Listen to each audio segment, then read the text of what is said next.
Welcome, Charlotte. Thank you so much for being willing to share your story. Yeah, thanks for having me, and thanks so much everyone who's here. It's great to see new faces and familiar ones. Thank you. So just to get started, Charlotte, can you take us to the moment you first realized you wanted to move from philanthropic evaluation into the private sector? So there were probably many moments, and I'm sure that many of you can relate to having moments where you're like, I can't do this anymore. But I think there were a couple of kind of big triggers for me, and the first one that I remember was I had been at CDC for a couple of years, and I was meeting, a friend of mine had just started working there, and I was meeting her for lunch in the cafeteria. And I remember how she came in with so much enthusiasm, and she had so many great ideas about things that she wanted to change and issues that she was seeing, and she wanted to make all of these process improvements. And I remember sitting there thinking, yeah, you're absolutely right, and none of this will happen.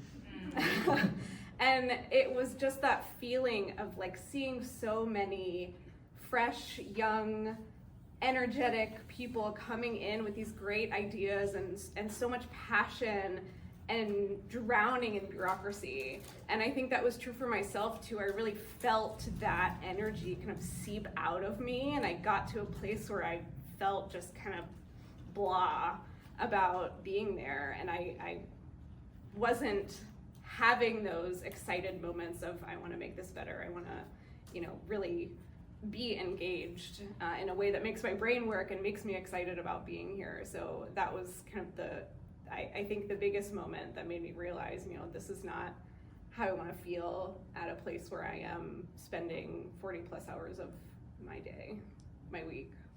So that was around 2020? Yeah, a little bit before, yeah. So in that moment, like when you first started to look out and you saw the landscape, whether it's job sites or personal network or recruiters or and so on and so forth, in terms of the process that you went through, could you speak to that a little bit in what that was like? Sure. So I had started thinking about making a change before I left. I wasn't entirely sure what I wanted to do. As an evaluator, there's a lot of things that you can do in the private sector. You have so many skills, and what, in my experience in public sector, you often wear a lot of hats, and so you're collecting data, you're synthesizing data, you might be programming, you might be doing facilitation, you're doing strategic roadmap work, you're doing all of these different things. In the private sector land, you wear many fewer hats. You might wear one or two, but the roles are much more targeted. And so when I started looking at different roles, I was a bit overwhelmed in terms of where do I want to go? Which of these do I actually fit into? What is going to be the perfect fit? So I toyed around with a couple of different things, probably over a year or so, to be honest with you. And then I was in a situation where I was on a contract that had an end date. And so I started saving up my money. I recognize also that this was a very different situation for me than it is for many of you. But my contract ended, and I decided that I was going to use that time. I was going to take a break and be really intentional about figuring out what I wanted to do and making a transition. So the first thing that I started doing when I decided that, my full-time job is now figuring out what my next full-time job is going to be, is I started talking to people. I did a lot of informational interviews with people. I connected with folks in AAEA. We had at the time our now past president was also a private sector person, so she gave me a lot of advice. I cold messaged people on LinkedIn who were in jobs that I thought might be interesting, and I said, hey, can I buy you a coffee? And so I spent a lot of time going out and talking to people and understanding what does your day-to-day look like, what are the skills that you would look for if you were to hire, what are the tools that you're using, and that helped me narrow in on what direction I wanted to go in. And so from there, I was able to kind of build myself a roadmap for what are the steps that I need to take in order to actually make a transition into this particular role. Now, you transitioned into fintech, right? So Yes. BlackRock and Mm-hmm. US Bank. So in those specific sectors, what from your evaluation background resonated with the hiring managers? Yeah, so it's a good question. So from a fintech perspective, I was not doing financial work, obviously, when I was at CDC, and prior to CDC, I was working in international development, so it really was not financially focused, but I did start my career in microfinance back in 2010, and so I had a little bit of a red thread into the financial sector, so I was able to make a case for why I really, really wanted to work at this fintech company that maybe, or maybe not, had never heard of before. But the role that I moved into was a user experience research role. And so research and evaluation are very, very similar. So I was able to make the case for why my evaluation skills were directly transferable into a research position, because I was doing interviews, I was doing surveys, I was doing data analysis, and all of this kind of stakeholder management, relationship building, et cetera, that are the same in many ways in the private sector as they are in the public. So when we chatted last Thursday, by the way, just for your information, folks, we met literally a week ago. Last week. And everything in this event has happened in just this last week. So when we met, we were talking about skill stacking. Mm-hmm. And so, when in evaluation, there's adjacent skills like, OD, for example, or facilitation or other skills that are, and I'm putting on my OD hat a bit, so I'm a little, sort of, I guess, partial to it. In terms of when you went into BlackRock and into fintech, and now you're at US Bank, what were the skill sets that were adjacent to evaluation for you, even as you transition, and what was sort of the sequence that you sort of said, okay, I'm going to put this one first and then this one next, and so on and so forth? How did you chart your path, if you will? Yeah, so like I said, a lot of the skills that I had were directly transferable, especially the data collection and the data analysis, but user experience research is, at least the roles that I was targeting at the time were a lot more focused around evaluating websites and the experience that people have with digital experiences, so your websites, your mobile apps, things like that. So the research methodologies that you use to assess those experiences is quite different than what you would use to do like ethnography with populations, healthcare, when you're doing a healthcare study or something like that. So that was the first thing that I needed to upskill myself in, was figuring out what are these methodologies and how do I build them up, even prior to starting to apply and move into these other positions. So that was the first big thing that I did, was focus on these digital evaluative research methodologies. And then after that, I started, once I got a little bit more grounded in my role and maybe got more comfortable and grew a bit in the new position that I was in, I was able to do a bit more kind of strategic work.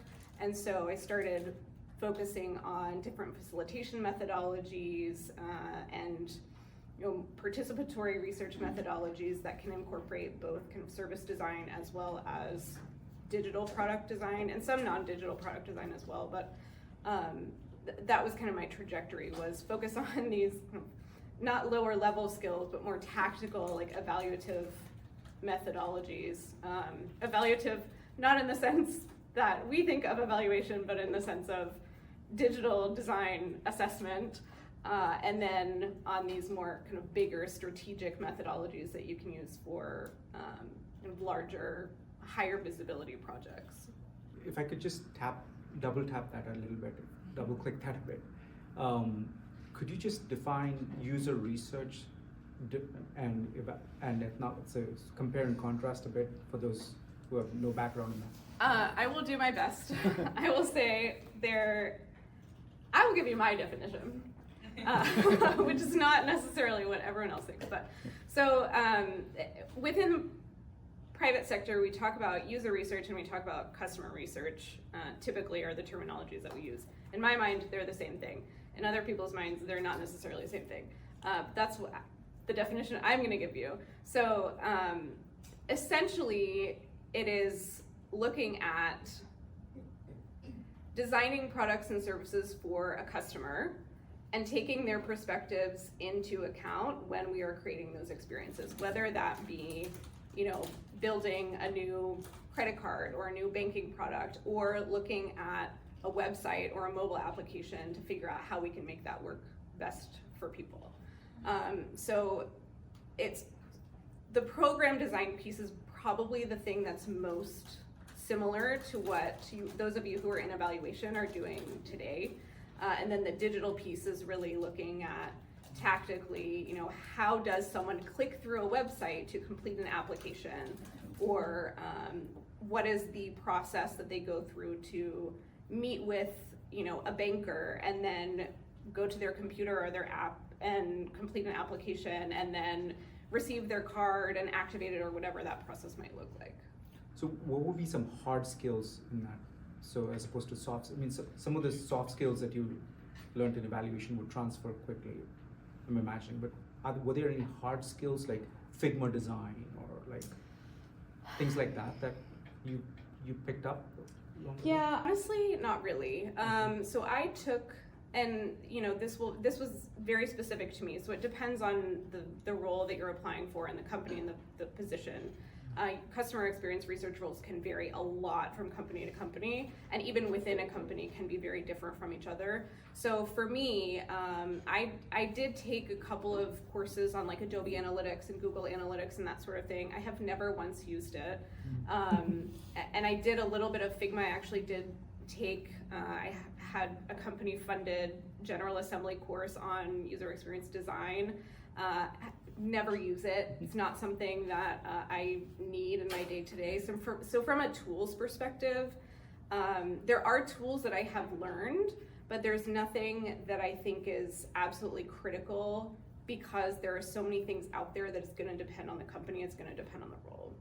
I'm going to switch gears to talk about some of the background that I've come to learn about you from you and from others as well. So you're known for balancing rigor with limited resources. That's at least the impression I get. Can you share a project where that sort of gritty, scrappy creativity sort of, that made a difference in a project, or in actually getting through the process of, finding a job? Yeah. So within a job or finding a job? Both. Okay. Yeah. Within the work environment, I think public sector professionals are uniquely skilled at being flexible and adaptable and scrappy. We're used to working in lower resource environments. We don't have funding, we don't have stakeholder buy-in, we don't have time, and so we're used to figuring out how do we get this done in spite of all of these things. What I have seen is that in the private sector, there are some people who can do that, but it's less common because there are a lot more resources available typically. And so you find that people get stuck with something. If they don't have a budget for a project, then they kind of freeze and don't necessarily know what to do or how to problem solve. Whereas those of us who face that problem are going to be like, okay, no worries, I got this. I'm just going to think on it for a minute, and then I'll come to you with a plan. And especially as the private sector has changed over the last few years, there have been a lot of layoffs. There have been a lot of kind of tightening of the proverbial belt within a lot of companies, and so we have a lot less funding to do things like research, which, like evaluation, is often seen as an optional activity. And so I think over the last couple of years, I have to find myself getting scrappy a lot. I'm often working with teams who don't have funding or don't want to pay, or they need something on a really quick timeline. And so we have, in some ways, I have a lot more resources at my disposal than I ever did when I was at CDC or elsewhere. But I have to get creative with how I use those resources. And so I think truly I do that probably every day I'm figuring out, how do I mix different research methods together in order to, answer particular questions with the tools that we have or the money that we have.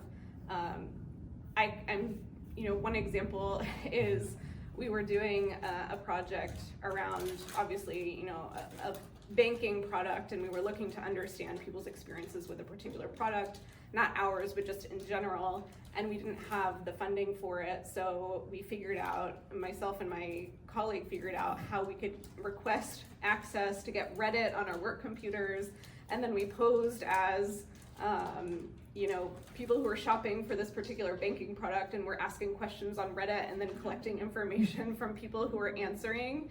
They were essentially giving us advice based on their own experiences, and so we were able to kind of conduct a social network analysis almost through this like a secret shopper methodology. And so, we're constantly just kind of playing around with what are the different ways that we can approach problems with the limited resources that we have. So all that to say, I think this is something that I do all the time, and I think it's something that you all know how to do very well and you are uniquely positioned to do. And so that will, should you decide to pursue a career in the private sector, I think that's something that will definitely play to your strengths. So you speak of mixed methods. In the private sector, there's a lot of need for justification of decisions and having to show clear sort of, what's the ROI, if you will, return on investment. So how would you turn, a mixed methods research of what you found on even Reddit, for example, that you mentioned, into something that the business leader can act on and decide and say, here's the direct thing. Could you give us an example of that? Yeah, for every project that I'm working on, it always comes down to what action are you going to take? What action are you recommending? And I think that's the same with evaluation. You really, if you're doing it well, you're helping your stakeholders figure out how do you translate this into something that's actionable. Every time I do a research project, I'm coming up with what are the core findings, but then also what is the recommendation that comes out of that. And it, of course, depends on the project, but if it's something like, if we're doing a design assessment, that can look very tactical, right? Reorder this information, change the content, make these changes for accessibility. It's very tactical recommendation. If it's a broader strategic kind of program level recommendation, then it might look like, here are the benefits that really resonated with people for this credit card offering. And so, let's look at let's do a business analysis and figure out, can we provide these certain things? What would we need to do as a business to be able to cover these benefits? And so I'm always making sure that I'm getting really clear with my stakeholders on what my perspective is and not shying away from making a recommendation to them. So a little bit of my own background. I worked with Capital One and State Street back in the day, 12 years ago now. In my experience, there was a lot of technology integration in terms of, and combining that with evaluation research. In terms of your journey, how much of technology integration did you have to sort of dabble with and learn? Not a lot, to be honest with you. I thought that was something I was going to have to learn when I moved into the fintech space. But I touched that very little, which I have also learned for me, I don't want to touch it. That's not my strong suit. So I prefer to stay on really the strategic side of things. I want to be figuring out what products and services should we be providing and to whom and how, not necessarily how do we implement this and how do we do that integration. Did you ever have to deal with sort of fraud detection and that end of things? We do some of that, yeah. But more from the customer experience side of, talking to folks who have experienced fraud, understanding what their experience looked like, how did they go back to their financial institution and try to get this resolved, and then taking insights from that research to inform how we provide fraud detection services back to our customers. I'm going to switch gears to a little bit more from your background in accessibility specifically. What sparked your commitment to accessibility research, and how has that championing inclusive design boosted your professional credibility? So that background in accessibility research.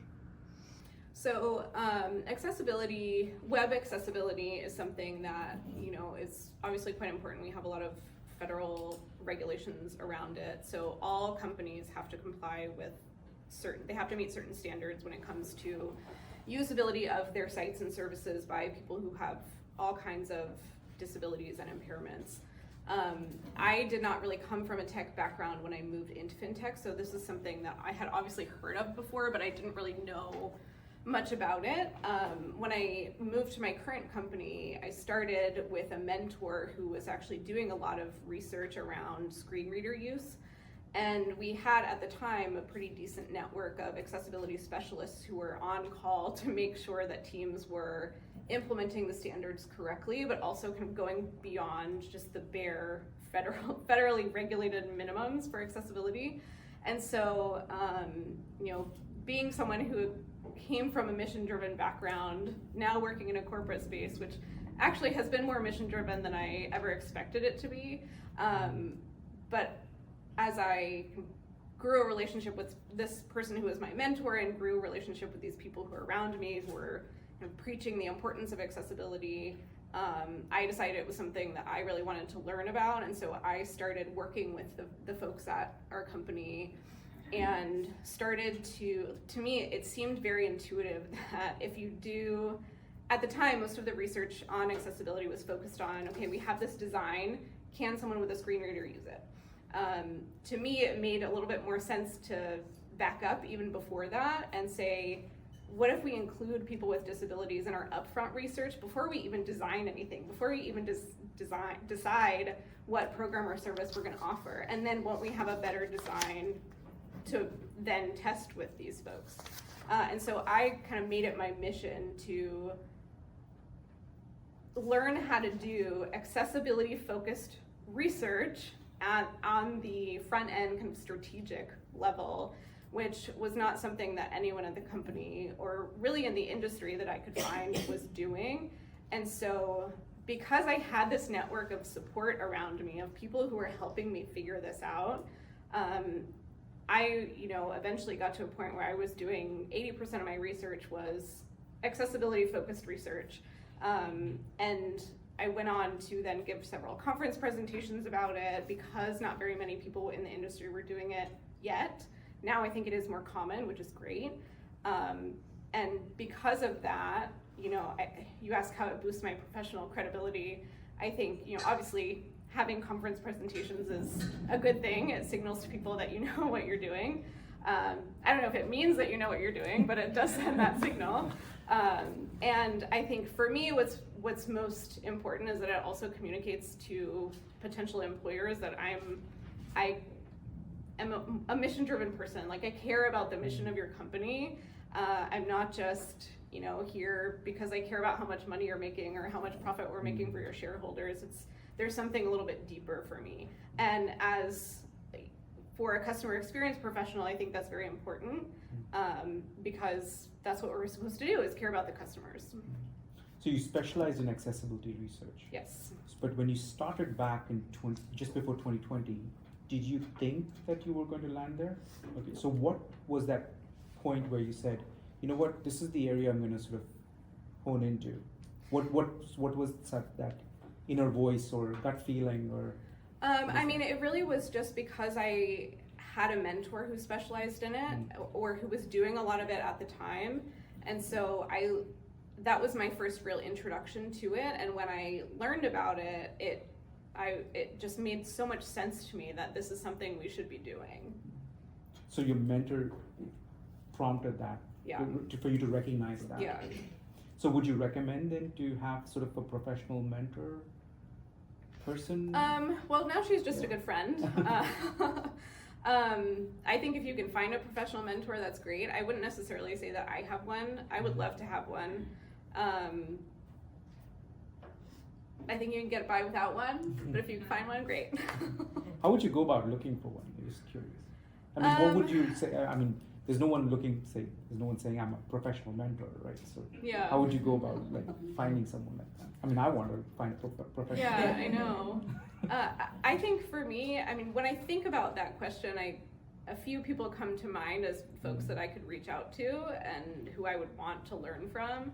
And I think if you have a relationship with someone already, it's pretty easy to ask. For someone that you don't have a relationship with, I think finding it's kind of similar to networking, right? Like if it's a second connection, it's easier because you can have someone make an introduction to you.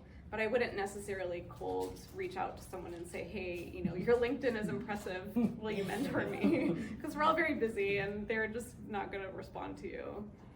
So that brings me to sort of networking question in general, which is, looking back, which networking moves would you say, whether it's informational interviews that you did, you know, offering to buy someone a coffee, you know, recognizing a professional mentor, or looking at different LinkedIn profiles and so on and so forth. What are some of those moves you would say kind of brought a lot of fruit to you in your career? And it must have changed over time, so could you kind of give a sense of like what those at different points in time was? Yeah. I mean, when I decided that I wanted to transition into the private sector, networking was really, really important. I mentioned the informational interviews, and I think that's incredibly important for figuring out where you want to go. It's also a form of networking because you're building relationships with people that you might turn to later on. But also kind of formal networking is, you can't beat it, unfortunately, and I know that we all hate it. I hate it. It was so painful for me. You know, I would just dread the moment. Like, I'd have to work myself up to just walk out the door and go to this group and like, oh God, I hated it so much. But, you know, once you're there, you are, you know, it's like being here. We're all humans and we all just want to connect and talk to each other, and it's okay, you know, once you're actually in the moment, it's okay. But I think what I did was, you know, I did do one-on-one chats with folks, and I also would identify, once I kind of figured out where I wanted to go, I would look for people that were in those specific roles and do a similar kind of like, I'd love to informational interview with you, wink wink, maybe your company's hiring. But, you know, I think the in-person, especially now that in-person events are happening again, there are so many professional network associations as well as meetup groups around specific topics, and those are really great places to meet people and to build relationships with people. So it's not, you know, it's not a transactional thing necessarily. It feels more like you're going to these meetings every month or whatever it might be, and so you're seeing the same people over and over again. You're actually building relationships with them, and then when a job comes up, you already have that connection. They're going to be the person that is going to be willing to open the door for you. And that's exactly what happened for me. I got my first private sector job because of a networking group that I had been going to, the one that I was hyping myself up to go to every Thursday night or whatever it was.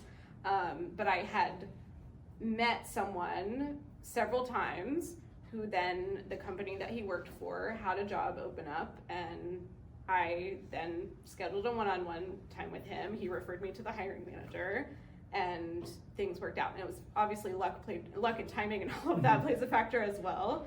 But, and that was in 2019. The job market was a little bit more stable. Now the job market is a bit rocky everywhere. So even private sector, we've experienced a lot of layoffs. It's tough. I'm gonna be honest, it's tough.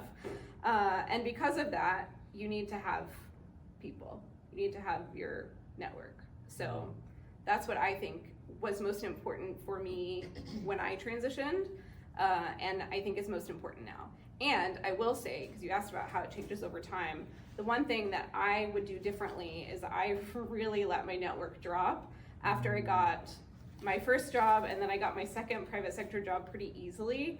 And then I moved to a different state where I didn't have any professional connections, and I, you know, was working from home. And it was so easy for me to get that second job just because the market was hot. But in my mind, I let my ego just be like, I don't need to network anymore. I got this. Like, companies want me. I've been doing this for a while. Like, I'm pretty senior. I have an impressive background. And now I have no network at all. And so I've been starting from scratch over the last few months and doing the same things that I was doing before and slowly building up my network where I'm at. And it is working, but these things take time. And so I wish that I had started that earlier rather than kind of realizing a little bit too late that now I want to start looking for something and I don't have anyone to lean on. Thank you. I'm going to take us to a different mode of trying to get a job, which is working with recruiters. Have you worked with recruiters? And just to kind of just to set us some context for this question, just for you folks, we're going to be sharing a list of 50 recruiters.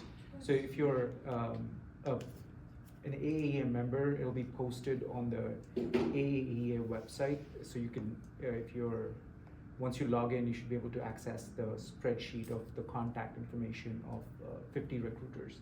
So with that context, what's sort of the best way to work with? I mean, they're there to sell you, either a job prospect, or you're trying to sell them that you're fit for a job prospect or a particular job. So how's that dance work in general, and what was your experience working with recruiters, and what would you recommend? And I can speak from my experience, but I would also love to hear your perspective on this, because I think you have a much bigger recruiter network than I do. From my perspective, I have a couple of recruiters that I have had longer term relationships with. Neither of them are Denver based. So again, going back to the letting my network drop, unfortunately they can't help me right now in terms of getting a job, but they have been very helpful in providing feedback on my resume and that sort of thing. So we do have still a relationship. I think, like you said, it's a dance. You have to be able to convince them of what your market fit is. Like, how do you fit into the job market today, and why are you a compelling candidate for them to want to bring back to their clients? But I also think that the way that you maintain that relationship is by bringing them value too. So if they're bringing you a job and you're going to pass on it, is there someone within your network that you can recommend?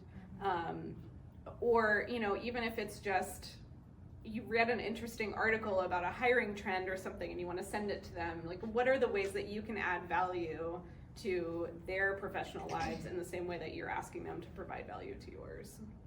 Yeah, I mean, I couldn't add much more than that, except that it's exactly right. It's a relationship ultimately. And having worked with recruiters, in fact, the first company that I founded, we actually had an in-house recruiter on our staff. And one of the things that I learned from him, he was a professional recruiter in the Boston area. One of the things that I learned from him was, he looks for people who are not looking for him. So it's like one of the things he would say is, like, if someone's so, like earnestly sending stuff, that's the first red flag that he sees, and says, like, he actually doesn't want people to look for him. Interesting. So it's a catch-22. Yeah, exactly. He's looking to steal people. Yeah, exactly. Yeah.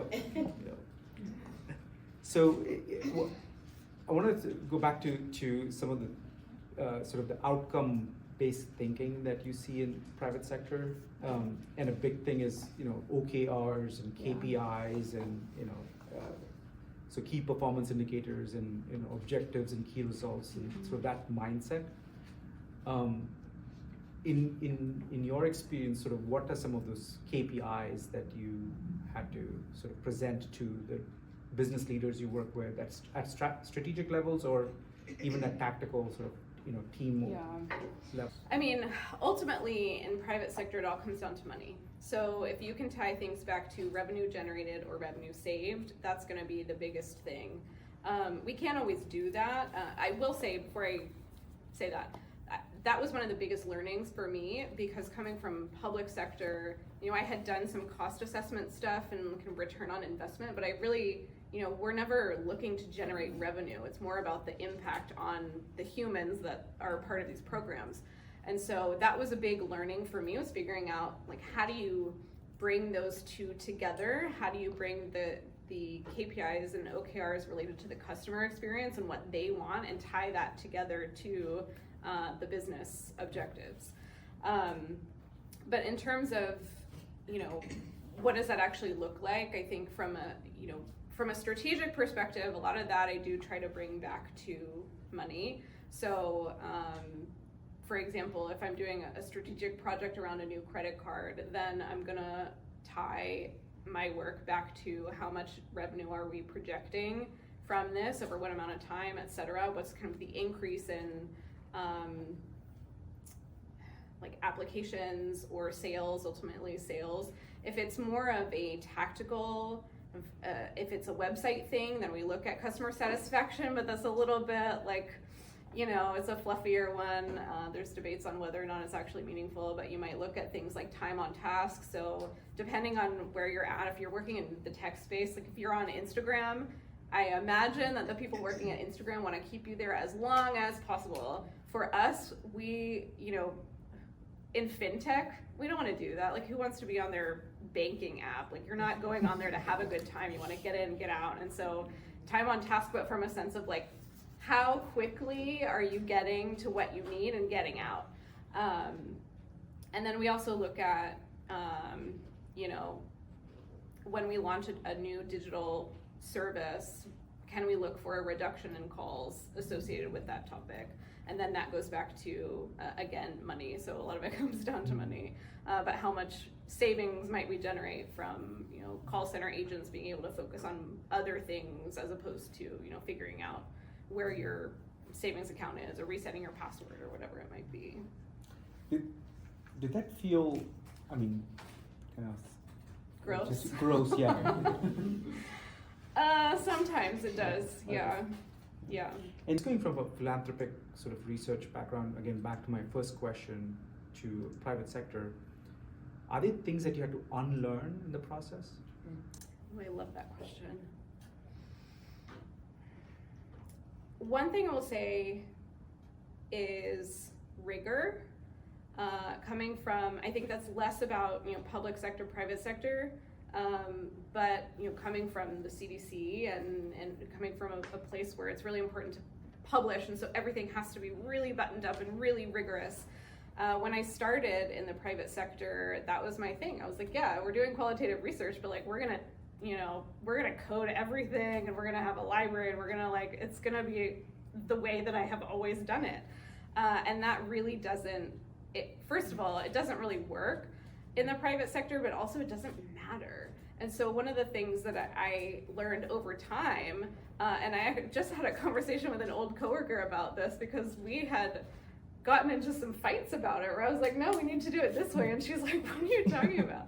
And I was like, I'm so sorry. I thought that was the right thing to do. But yeah, really figuring out what is the best fit rigor for the situation. Yes, of course, you want to have reliable data, and you want to be giving your stakeholders information that's real, that they can make actual decisions on. And you don't need to spend 3 months analyzing your interview data for this credit card project. And in some ways, I think because it comes back to the money, I can let that go a little bit more, because at the end of the day, it doesn't matter. Nobody's life is being saved. So. I love that phrase, best fit rigor. I think I'm going to keep that one. You can pay me for it. So in terms of, could you share an example of the hardest course correction you had to make in that? Like saying, okay, this is could you share a story, if you would, like something that you made a mistake, if you will, or something that you had to, you thought this was the best rigor for it, but it turned out, I mean, I think that I have gotten better at it over the years. So I think that is something that, especially in my first year and a half, was where I was learning. I can't remember a specific project. I'm sure there were multiple, to be honest with you. But I think I was fortunate in that the people around me didn't really know what they were doing, and they didn't know what I was supposed to be doing. So it wasn't, I think the learning was really for me, not necessarily something that was being noticed by the people around me. As you know, Charlotte's not, she's like, what is she doing? She's spending so much time on this thing. I think it was more of like just gradually, I tried so many things with the tools that I had to kind of get the level of rigor that I was used to, and I just kept running into roadblock after roadblock, and so gradually over time, it dawned on me, like, this is really, I don't have to do this. Yeah, so I don't think that really answers your question. Oh, it's helpful. In terms of what I was hoping to understand was there like a, perceived failure or like an actual failure in the that was like a big learning curve? Yeah, I mean, I think the biggest thing, not from a project perspective, but I think the biggest thing was I spent a lot of time building out a database in Airtable, which is, I think Airtable is more common now, but at the time I had never heard of it before. It's basically a fancy Excel sheet. But it was the tool that I had at my disposal, and I was like, I'm gonna build a research repository out of this, and do all of our qualitative analysis in this tool, and I probably spent months on it, and it's totally dead, as it should be. It was a complete waste of time. You cannot, just imagine trying to do qualitative coding in Excel. It's a nightmare. But I was really like, this is what I have, so I'm gonna do it. So that was a total waste of everyone's time. I'm just gonna wrap up here in a few minutes here, and just had a couple more questions, and then we'll take some audience questions. So you can prepare your question as I try to wrap up here. If you had 6 months, or let's say even 3 months, to help sort of chart a career course for someone who's going into private sector now, what would that look like? So I think it depends where you're starting. So the first thing, like I said earlier, I think public sector in general, regardless of whether you're an evaluator or in a different role, you're wearing a lot of hats, so there's a lot of roles that you can do.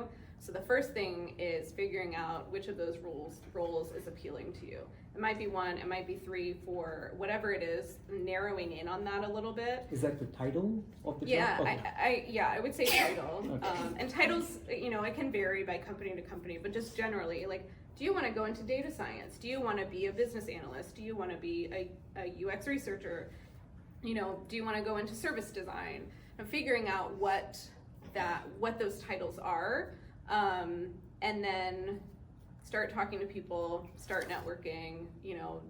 There are professional associations that you can go to for data analytics or engineering or facilitation. There's so many different online and in-person resources that you can use to start meeting people, as well as kind of starting to figure out what are the skills that I have already that align with this job, and what are the things that I might need to add to my skill set. So as you're networking, you can also be upskilling yourself if you need it. I personally did not need, for my transition, I didn't need any certifications or anything. So, but that's not the case for everyone. So looking into that, I think, is important from a timing perspective. And then talking to hiring managers and trying to figure out, if you were to hire someone for this role, what would you look for? And then add that to your skill set, figure out how you can add it to your skill set. But I think, if I had 3 months, I did have 3 months, so I can tell you what I did. Figure that out, start talking to people, start networking. As you're doing that, figure out what are the requirements that you need. So you're gonna need to update your resume, period. regardless of what role you're doing. This 17-page CV for public sector does not translate. You got 1 to 2 pages, that's it. And that takes a lot of time, it takes a lot of effort. You also have to translate a lot of the language. So I did spend a lot of time transferring my resume into language, the evaluation language, into the UX research language. And I did that through talking to people, reading resources online. I took like a $12 Udemy class to, the basics of UX research so that I could understand the concepts and the way that they were talking about them, and really, shifting everything. And then while you're networking, you're also doing that. You get a chance to practice using that language, talking about your experience in a way that resonates with people, and you get a sense for whether or not it resonates. Like if they're looking at you, you can tell they don't know what I'm talking about. So then you're fine. And then you can start applying whenever you feel comfortable. I think in this day and age, at a 3-month time period, it's probably not realistic to think that you're gonna have a job in 3 months. I think when I transitioned, I did do it in about 3 months, but that was a very different time. I do think, I don't know how many of you have been riffed. The silver lining to that, I know is a horrible, horrible, horrible situation. The silver lining is that transitioning to the private sector is a lot of work. I took time off, and I needed every second of that time that I had off to have the energy and the time to really pour into doing all of these things. So I think, when you're ready, if you don't have a job, after you've taken some time to kind of recover and process and heal, then you have the 40 hours in the week. Don't use 40 hours, but you have the time that you can dedicate to taking these steps, because it is time intensive. Along those lines, could you speak to LinkedIn and what you did on LinkedIn? Not very much. I'm not great at LinkedIn. I do think it's important to have one. It's much more important in the private sector, and a lot of job applications will ask you for your LinkedIn URL. So, make sure that you have a picture. I did update my LinkedIn to match my resume in terms of that private sector language.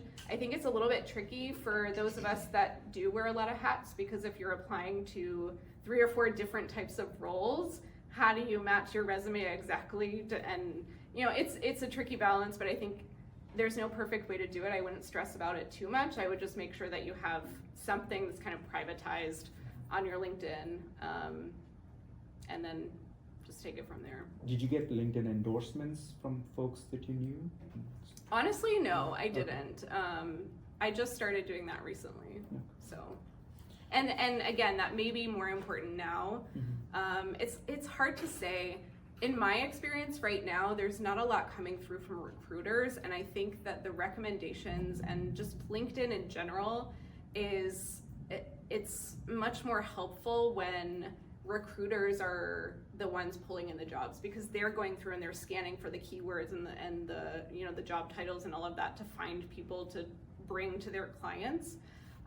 Right now, not as many companies are using recruiters. They're doing the hiring on their own. Within a day, they're getting 100, 200 applications, and so they don't need to do that.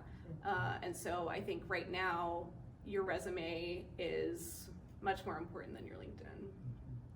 So in terms of,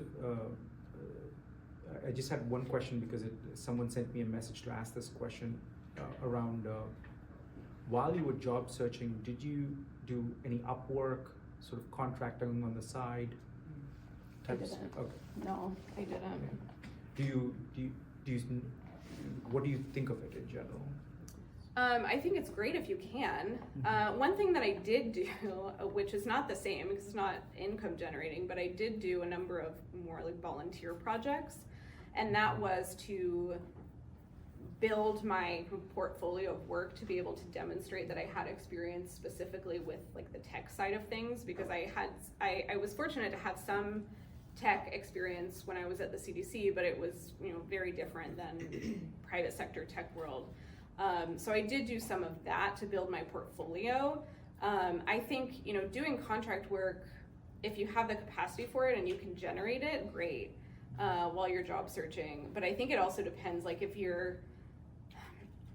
I think it's going to be super personal, and are you trying to contract in the field that you're trying to move into? If so, I think that's going to be pretty tricky to get a contract gig for that if you haven't done it before.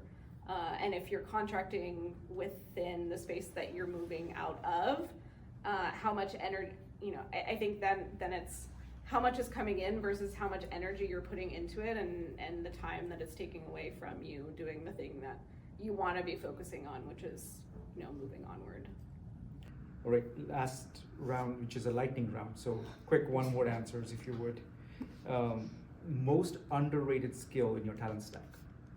I think being a generalist, very underrated, very helpful. And most overrated?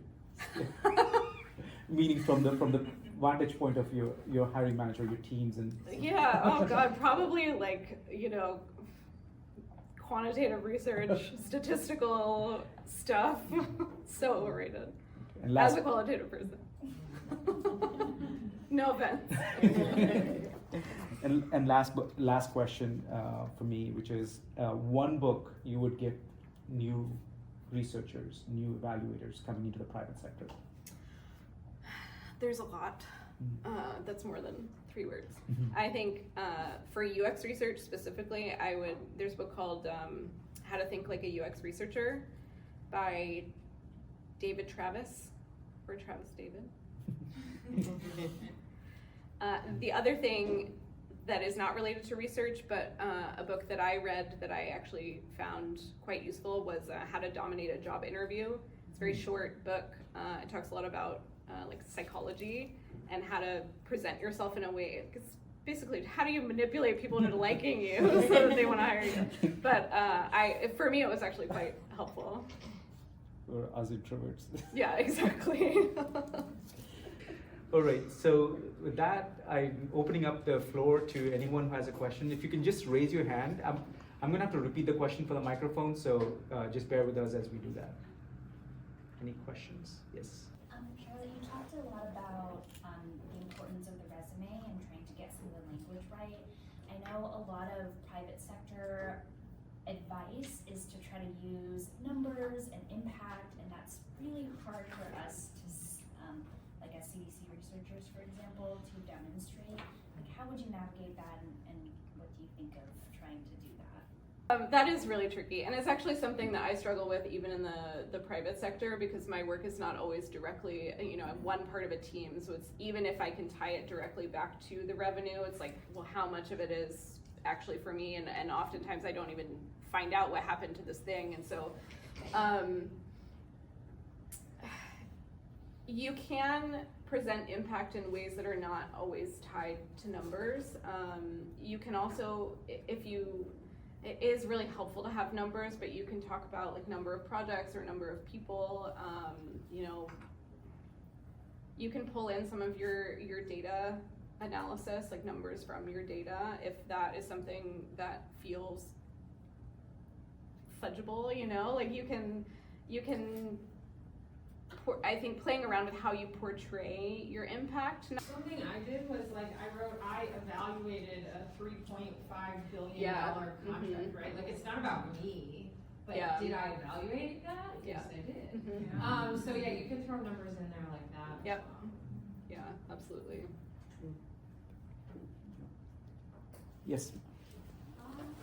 So I was wondering, as far as education enrollment goes, I know a lot of these positions require a PhD, so I was wondering for your specific position, or at least the majority of private sector positions, do they require a PhD, or is a master's degree sufficient? That I'm is just a gonna great repeat the question. So do you need a PhD? What level of education do you need for the private sector? Yeah. It's a great question. The short answer, no, you don't need a PhD, you don't need a master's. There's a lot of people that have transitioned into, especially user experience research, but if you're moving into something that's like statistical analysis or more data science driven, there might be a degree requirement, but generally in the private sector, you don't see degree requirements for roles. Or if it is, it'll be like PhD and 2 years of experience. But for customer experience research and market research and that sort of thing, you really don't see those requirements. There has been a bit of a culture shift over the last couple of years where a PhD, I think what's happening is more people are transitioning out of public sector and into private, and so there's more exposure to people who have PhDs. So some companies will definitely give you a preference if you have that. On the other hand, take a look at someone like me who spent months building an Airtable database for qualitative analysis. There's plenty of people who look at a PhD on a resume and think, well, that person is not going to know how to apply research methodologies in a more fast-paced environment where you don't need to be that rigorous.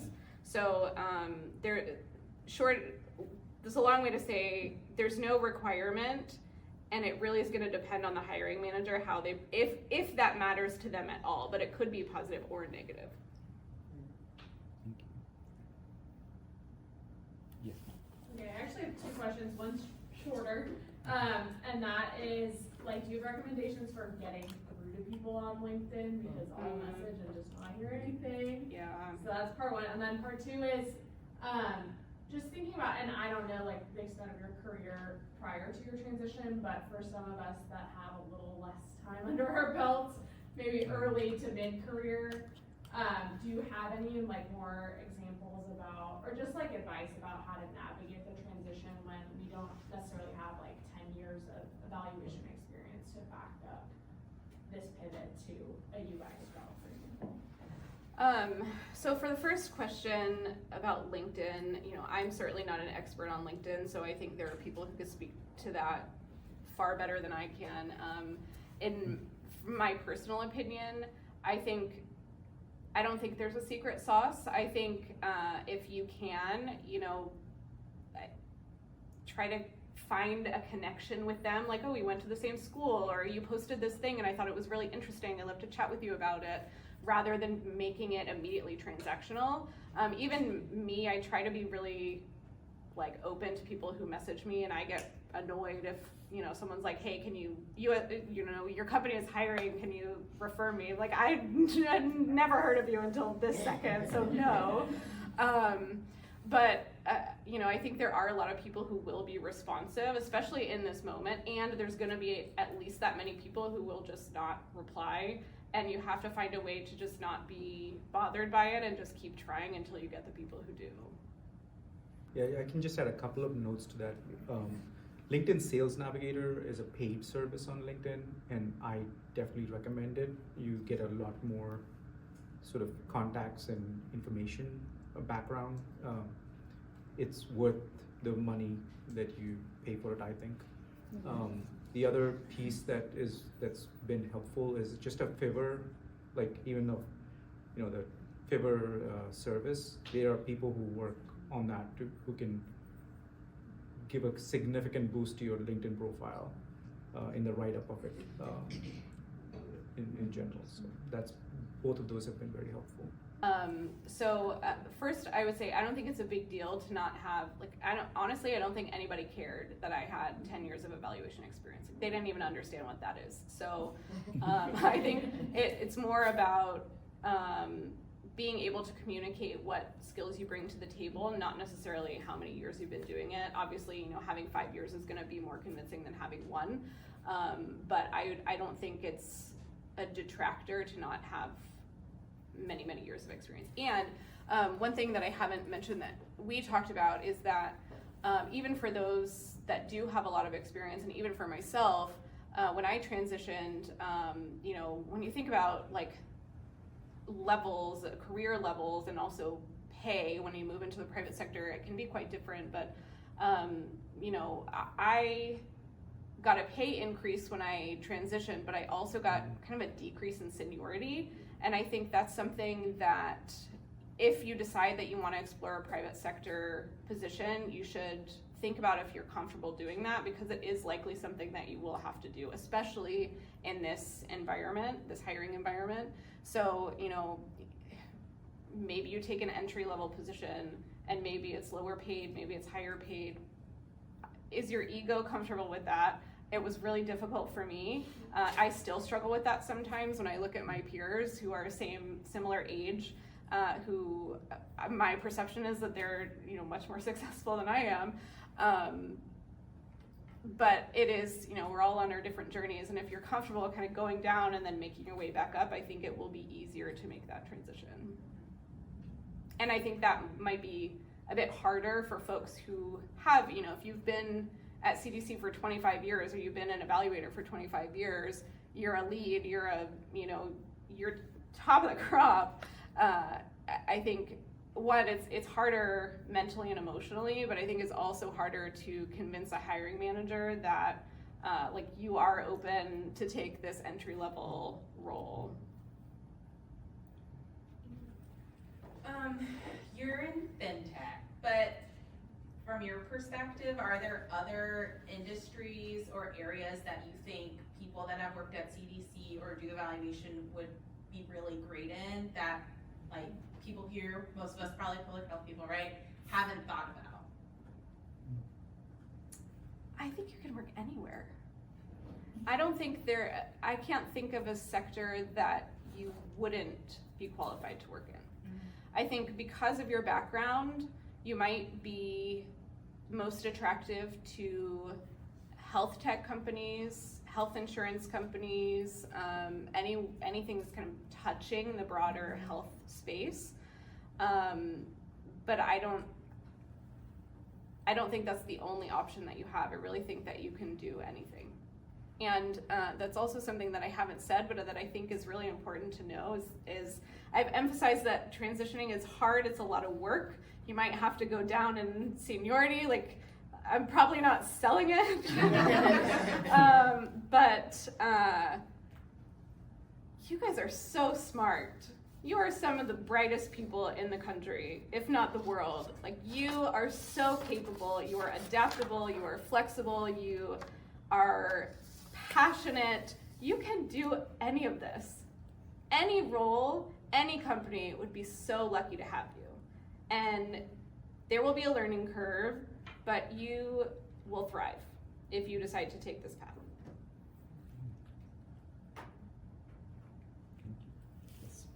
Still trying to kind of figure out my question, but I guess just any more examples you have, and I'm just in the early process of looking, so I'm going to find this myself, of kind of specific positions within tech that we would qualify for. Because I think my struggle so far has been ending up in a lot of like the data ones that want you to have a degree in computer science and want you to be able to code. And I know there are so many out there that don't really require you to be coding, and like you were saying, that's not what you wanted to do. But even some of those that I find are like, we want you to be proficient in Python. And I'm like, reading this prescription, like I don't think you actually are gonna have me coding anything. But for some reason, you're saying I have to have 5 years of experience in Python. So I guess kind of how did you navigate the like really stringent, I guess, like requirements that some of these positions have, and like? I think, you know, I think what's more important is figuring out if that's actually what you want to do. And if that is part of the job description, then like, is that the kind of job that you want to be doing? I definitely did apply for some of those jobs because I was like, I need a job and I don't really, you know, I think I know I want to go this direction, but you know, maybe I'd be happy with this. I'm glad that I didn't land in any of those positions because I did take Python actually, and I'm really glad and grateful that I didn't end up in a position that required it because I would have hated it. So I think that's probably a bigger consideration. We just have 2 more questions. So thank you so much. This has been really helpful. You had made a statement around how you found your job to be more mission driven than you expected. I think a lot of us in the room probably took these jobs because they were mission driven. It sounds like you found a really good opportunity with accessibility research, so I totally see that. Something that I was specifically that piqued my interest, you said, was around your conference presentations. I imagine those were outside of your job description. Yeah. And so how, it seems like your mentor or the person you were working with was really into that, but do you have any recommendations of how you advocate for something that you feel is important, maybe part of the mission, but outside of your job description? Yeah, well, and I think now it's a little bit trickier because of the belt tightening. You know, most private sector companies will have some kind of budget for you to do professional development. Sometimes that, you know, depending on the company, it might be $500 a year, and other places it might be $10,000 a year. If you are presenting at a conference, oftentimes they will comp your registration, which is also a nice thing about the private sector. I don't think AEA does that. But also they have 3,000 people presenting at their conferences. So I think, you know, budgets are a little bit looser in private sector, but obviously I'm also saying they're not. But build relationships with your leadership, whether that be your manager or your manager's manager, whoever has the final approval for funding things. Do your best to build relationships with those folks, and then do your best to show how attending this thing or presenting this thing is going to benefit both you but also the company. So conferences are a great thing because, so we now have a leader who said no conferences, but prior to that, conferences were a fairly easy ask because you are networking, you're showcasing the brand, you're getting the word out, and you're drawing in new potential employees. Because you're showing off essentially, like, this is who I work for and this is the incredible work that we're doing, so come work for us, building that talent pool, and also showing the value of the company that you work for. So I think conferences are easier than like a training, but you know, it ultimately it's your leadership's decision, so I think that relationship building is key. Just one last question. Yes, Sam.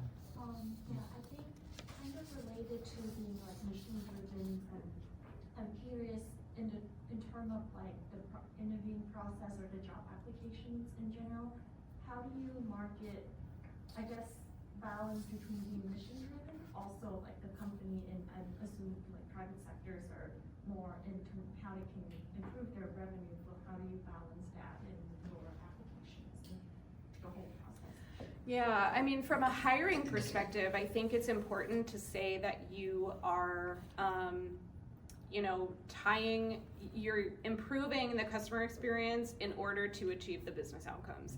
And how do you tie those two things together? My opinion is that they are 100% linked. You can't achieve your business outcomes without making your customers happy. So a lot of people don't feel that way on the business line side. So you do, I think, have to go in with confidence that that's what you believe, and also be able to show from your work that that's what you're doing. You're not just doing research for research's sake. So like the accessibility thing, for example, I had to do a decent amount of buy-in generation amongst my stakeholders because they're saying, why are we going to spend additional money on our research to focus specifically on these populations? And well, the answer is money. They, you know, some people, there are really great people in the private sector. There are also crappy people in the private sector. So some people are really comfortable saying, yeah, let's do it because it's the right thing to do. And other people are going to say, that's not necessary. Why would we do that? The answer, again, it comes down to money. If you make the experience better for people with disabilities, you are making it better for every single person that's going to use your product and service. People with disabilities are people, so they're going to give you the same feedback that a Gen Pop study would give you, and also all of these other things. So being able to build your case for why this mission-driven thing matters to the bottom line, and then also building examples of how that actually looks in the real world and how that comes to be. So we had, you know, we would have people like write in those pop-up surveys that come up when you use a website, which nobody ever fills out, but we would have people write in to be like, oh my God, I'm 65 years old and I didn't think I was gonna be able to do this thing. Thought I was gonna have to call in the bank, but it was so easy. And so that's a direct link. Like that is because we did accessibility research. Otherwise, we would not have this testimonial.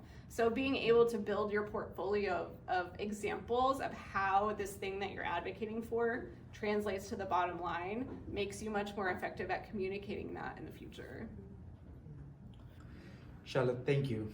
This is incredibly generous, incredibly insightful, and it takes courage to share all these things, and you are very, very generous with us, and so we appreciate it very, very much.